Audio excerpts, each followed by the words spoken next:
probably how the balance of your savings account, okay, or your checking account, depending on which one you use to pay your bills. So that is also a variable because it changes when you pay bills. It changes when you get your paycheck.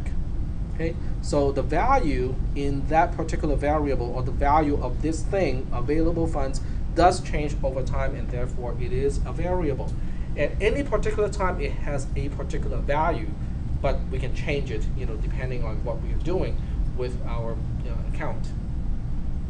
Yet another one is the total expense for a particular credit card, because at the beginning of the year, I probably want to reset it back to 0, and then as the months go on, I will add additional amounts to that number. So by the end of the year, I can say, oh, okay, I spent this amount of money through my Shell credit card. If I only use the Shell credit card to buy gasoline, then I can figure out, okay, I spent this much money on gasoline this year. Are there any questions about the application of the concept of variables? So we are starting to identify what kind of variables we have to deal with in this example. Now it is important to remember for each variable, once you change its value, it cannot remember what it used to be. In other words, each variable only can store one value at any particular time. You can change it, but after you change it, it cannot remember what it used to be. All right? Any questions at this point about what a variable is? How is this different from the concept of a variable in mathematics? What is a variable in mathematics? A variable is usually a placeholder for an unknown number. It's a placeholder for an unknown number, and you're solving for the value of the unknown number. So that is completely different from the concept of a variable in programming. Okay? Because in mathematics, the value of a variable that you're trying to solve for has always been a particular thing. You're just trying to go through different steps to find out what it is. In programming, the value of a variable actually changes over time. In fact, at any particular time, a variable has a value. So, so we have to be very clear about, what the term variable means in programming, because even though it is related to mathematics, it is not the same concept. Okay. The next slide talks about expressions and what we call assignment. Okay. So what we want to do here is to look at the subsections here. We'll start with assignments. In this class, when I talk about an assignment statement or an assignment operation, it is referring to a process or a step, an operation to update the value of a variable. What it would look like in this class is like this. We have a left-hand side, LHS, a left arrow, and a right-hand side. The way you interpret something like this is the left-hand side will specify which variable we are updating, the value of which variable am I changing. That's the left-hand side. The right-hand side specifies the new value. And then the left arrow simply means the flow of information is going from right-hand side to left-hand side. So when you encounter something like this, it means you have to evaluate the right-hand side first. The right-hand side should evaluate to a particular value. At the beginning of this class, they're all numbers. Okay, so the right-hand side should evaluate to a particular number, and then you use that number to update whatever is specified on the left-hand side. The left-hand side has to be the name of a variable because you're updating the value of a variable. Are we doing okay so far with the concept of an assignment operation? It's really just update. Okay, it's update. We doing okay so far? Okay. Yep. Good question. The people, particularly people on the wait list, should remind me to pass the row sheet because that's the only way I can make more room in this class. Okay, so let's go ahead and start with you. I think we got enough time to do it. Thank you for the reminder. All right. So the next slide, talks about constant assignment, which is the easiest kind of assignment statements. So when we look at this statement here, AE total expense, left arrow 0. Sometimes I just say AE total expense gets 0, okay, because it's updated by the value of 0. So the way you look at this is now my left-hand side. It specifies which variable we are updating. This is the right-hand side. It specifies the new value for that particular variable. So this means I don't care what is the current value of AE total expense, change it to 0. If you want an analogy, you can look at a coffee mug as a variable. The amount of liquid inside the coffee mug can change over time, and that's the value of the variable. This statement means I don't care how much content is in the cup, just empty it out and start with nothing in the cup. Okay.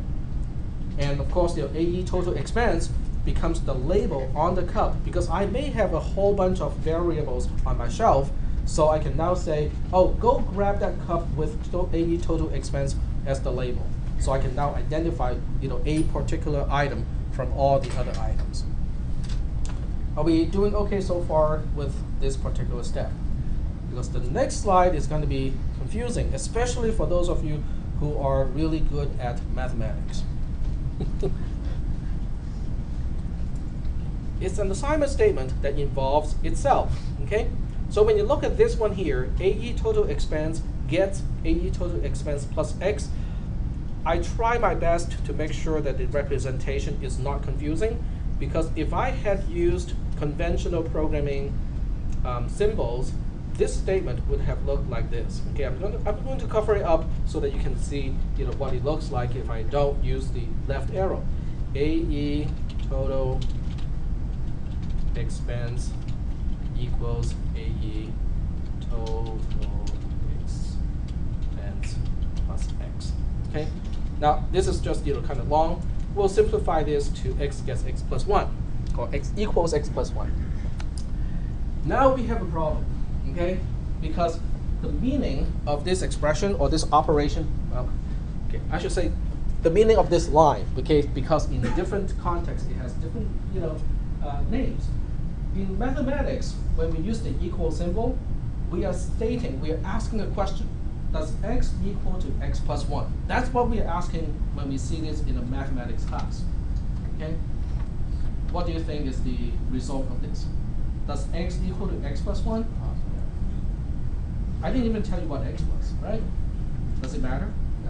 No, because X cannot possibly equal to X plus 1. So if you take this line and go to a math professor and ask your math professor, what is X equals X plus 1? Your math professor will probably just laugh at you and go, why would you even ask a question like that, right?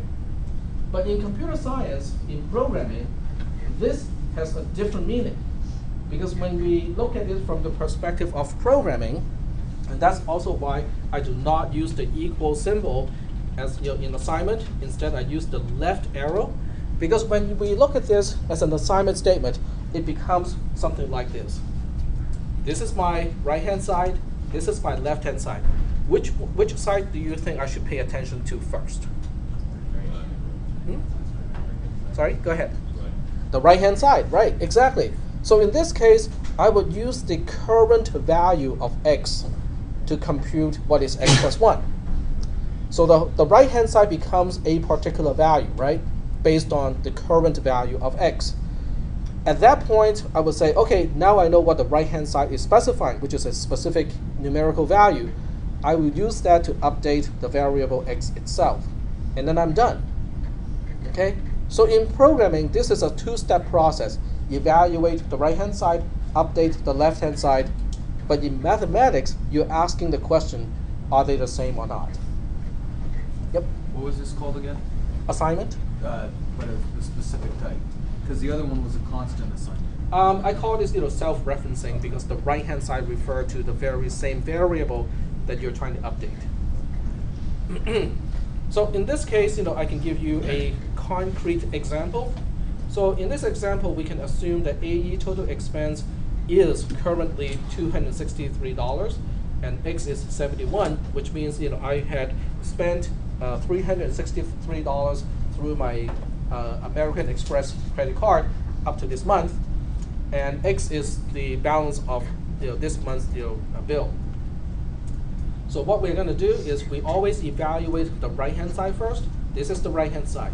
I'm going to add the current value of AE total expense, which is 263, and x, which is 71, for a total of 334. So the right-hand side evaluates to 334 at this point. What do I do with 334? I use it to update the variable specified on the left-hand side.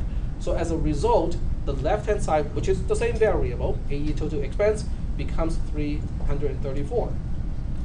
So after I performed this operation, AE total expense went from 263 to 334. Is that okay? So it's an update process. It's a step to update a variable. I'm not saying they're the same. I'm just updating it based on the calculation. The next slide, here talks about visualizing, how what values do we have in a variable and how it changes over time. This is very important because throughout this entire semester, you'll be tracing, the execution of programs. In other words, in this class, we don't run programs in Visual Basic. We don't run programs in Python or any programming language. We run our algorithms in a spreadsheet. We do everything manually by hand. Okay? So let me show you what I mean by that. And this is exactly what I will do, all the way until the end of the semester. You will see me doing this, and you'll be doing the same thing too. What I do is I use a spreadsheet program, which is LibreOffice Calc in this case. LibreOffice is free, it's open source, and you will have to install it and use it in this class.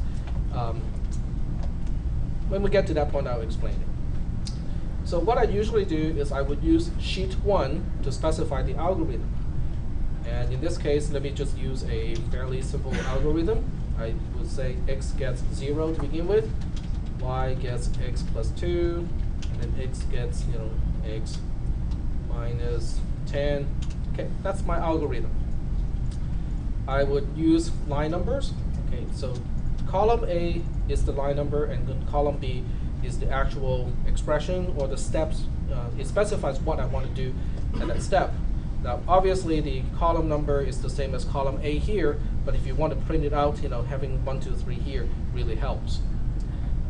So that's what I usually do with sheet 1, is to specify the algorithm. In this case, it's a very simple algorithm, doesn't do anything particularly meaningful.